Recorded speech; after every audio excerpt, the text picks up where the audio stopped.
Hello and welcome to Hamer Reviews. My name's Christopher Hamer and today we're going to be talking tripods. What I have in front of me is the Gitzo Legende Mini Traveller. Now this is part of an Indiegogo campaign where people could choose to fund it. I was one of them.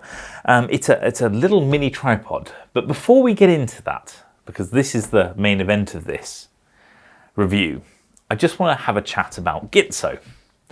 Now, what do Manfrotto, Joby, and Gitzo have in common? Well, Manfrotto and Gitzo at least are some of the better known tripod manufacturers and camera accessory makers, but actually they're all owned by the same company. Vitek Group owns all of them. I think they're a British company if I'm not mistaken, but they essentially have cornered the market on top-end tripods. They also own Sattler as well, another video tripod maker. So if you are buying a tripod and it's a high-quality one, it's very likely that it's owned by Vitek Group, which makes what I'm about to say even more interesting. If I open this up and reveal the contents, we have a little mini tripod. Now, this tripod is really aimed at travelers, I would assume, at people that want a little tripod to attach their mirrorless or DSLR camera to when they're out and about. It is distinctly premium. It costs, according to Gitzo's website, £200, so you can currently get it for 180. I had to pay $99 US to back the program, about 75, 80 pounds at the time. So it's had one hell of a price increase since it's been fully funded. This Joby tripod that I've owned for quite a while, you can get a very stylish version of it off the Joby website for £15. So, what are the differences? Gitzo is premium, and like my Manfrotto 055 CX Pro 4, it is lovely carbon fibre in its construction and a magnesium head. It is light. This is not a heavy tripod. It weighs a couple of 100 grams at most. The Joby actually weighs slightly less, but it is perhaps a lot less sturdy than the Gitzo. But does that matter? When you're talking something so close to the ground, is it good enough? Well, let's have a chat about that, shall we? The reason I have this CX Pro 4 Manfrotto tripod, the 055 on my desk here, is because this costs around £200 to £300 depending when and where you buy it from. So it's almost the same cost as this little mini tripod, just to put that in perspective. So for now I'm going to put this down because it served its purpose, but that's all I really wanted that for. So, does this have height adjustment, the Gitzo tripod? No, it doesn't. Well, the only thing this can do that the Joby can't do is it has adjustable legs, so you can pull them out and get a slightly wider angle, which will actually let you get closer to the ground. Like the Joby, you can move the ball head around, and you also have a right angle if you want to point the camera at the ground or at the sky.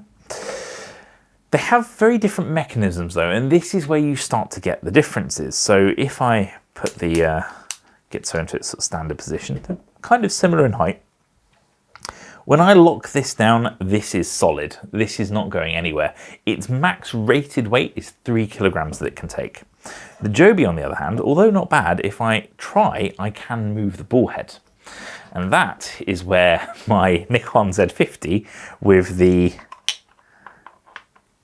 70-200 2.8 comes in. If I mount it on the Joby, get it nice and tight, it will actually support the weight of the camera at the moment. But if I start aiming it downwards, it is just going to fall. The tripod isn't able, except it's straightforward, to really support it.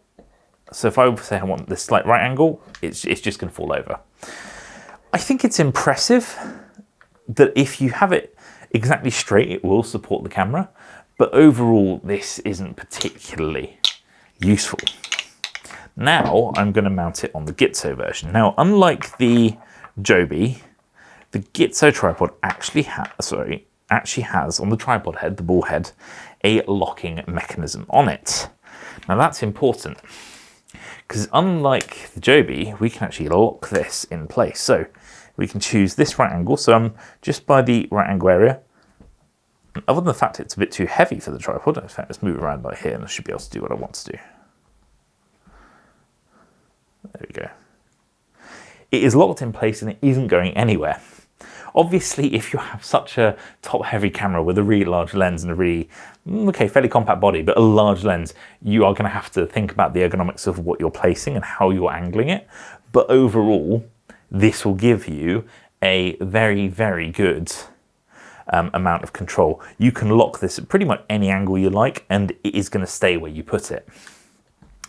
This means that this little tripod suddenly becomes really useful, because if you're in a situation where you are, for instance, on holiday, you've flown hand luggage only, you've taken your camera, but you aren't able to bring a full-size tripod, but you, for instance, say wants to do like a starscape, a cityscape at night, this can allow you to do it. So I've extended all the legs, which gives us a little bit more control. As you can see, the camera is at a serious angle now. This should be pulling the tripod over, but it is solid, and it is rock solid because it's made out of carbon fibre and magnesium as well.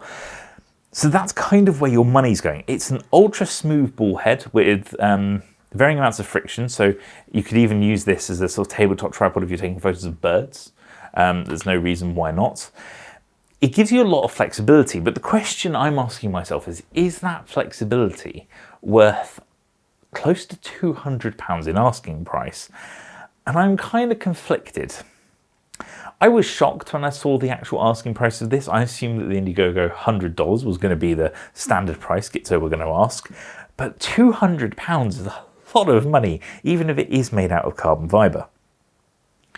I would not have purchased this for £200. It was merely a curiosity, which is why I backed it. And part of me wonders, should I have backed the full-size tripod version of this as well? Perhaps, but £400 or £500, and God knows what they're charging now, I couldn't justify it. I do think this is going to find its way into my bag. When I do go on holiday, I like to try and bring the Manfrotto 0556 Pro 4, which is actually small enough to fit inside most luggage. But it's kind of difficult, but then tabletop tripods like this Joby one, unfortunately, as I've shown, doesn't have the actual control to hold in place, say, my Z6 with a 24-72-8 on it. So although my use case wouldn't usually be this kind of very heavy telephoto lens, it does have enough control to actually hold in place a much more significantly sized lens and camera combination than most of these other ones. Is it worth £200 though? I wouldn't have bought one, I don't think. I genuinely don't think so. For £200, I couldn't have justified it. There is one other thing I wanted to briefly talk about. So you can actually take this little tripod plate off, which exposes the full screw. So if you want to put a different mounting plate on here, you can. I haven't seen any quick release plates for this. But one little trick this does have up its sleeve is if you use the included screwdriver, you can, Allen key, you can actually remove this entire ball head from the tripod, which actually allows you to put a larger head on top of this mini tripod, which is less compact, but you could then have a quick release plate on it. So you could, for instance, put a standard, for instance, the tripod head from my 055 would fit on here. And that might make this a slightly more dynamic combination, though it will become more top heavy. Again, your mileage may vary, but that is an option. Overall, I think this Gitzo tripod is more of a novelty than a day-to-day item, but I think it is quite cool to have. It is useful. The fact that you can get a bit lower to the ground and produce a little bit more of a compact and stable tripod is good. The tripod head itself feels very solid. This whole thing is solid. Like this is very plastic fantastic, though it also works well as a selfie stick. Whereas the Gitzo one is just solid and feels solid. This feels like what I'd expect a Gitzo tripod to feel like. I've only ever used one a couple of times, and it was nice, but I'm more in the Manfrotto camp in terms of the cost of these things. So there you have it, Gitzo's mini tripod Legend from their Indiegogo campaign. $100, was it worth it? Yeah, it was. £200, is it worth it? Only if you really have the use case, or you travel a lot and then you want a very small tripod. It's a lot of money. But yeah, there you get it. You get the Allen keys, you get another Allen key to change the tightness of the various bits on top of here. You get an extra threaded screw, so you can put the larger threads on there if you want to. They have created a nice package. It feels very premium. I love the packaging. I mean, you couldn't really ask for more for this style, could you? You know, receiving the little Allen keys and all the little write-ups about them. It is nice. It does feel like you've bought a premium product. It's just that product is kind of fairly small. It feels a bit like buying an expensive keychain from like Prada. Like, you're still paying a lot of money, but you receive a very little item, but you get the same experience as if you'd bought a very expensive high-end item. But yeah, the quality of it's good. So there's a use case for this. There's also a use case for this Joby one. If you have a larger camera that you want on a mini tripod, this is probably your best choice, but it is expensive if that's what you're trying to do. So I hope you guys found this little review useful, a bit different, a bit of fun. But thank you very much for watching. If you have any questions, pop them in the comment section below. If you enjoyed this video, perhaps check out my full review of the Manfrotto 055X Pro B. That's linked above at the moment. Equally, if you haven't already, please do subscribe, as it really does help. Thank you very much for watching, and I do hope I see you again next time. Goodbye.